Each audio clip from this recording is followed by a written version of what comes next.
Hi, Peter Kenyon. So some fun and games with trying to log on. So let's have a look and see how you can go about logging on.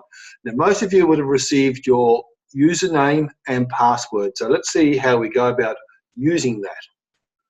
Log on the website and you come across to your members page. So anywhere on the website, the home page, come across to the members page. Come down to bronze, down to weight loss workshop, week 1.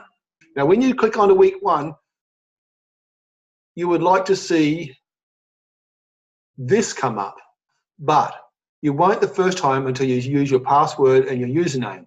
What you will get instead is this. It says, oops, you found the bronze membership weight loss workshop pages. Sorry, you can't see this unless you are a member. Well, you are a member, but what you've got to do first is place your username here and you place your password here. And then you should be able to log in, okay? So give that a go, and if you have problems, give me a call.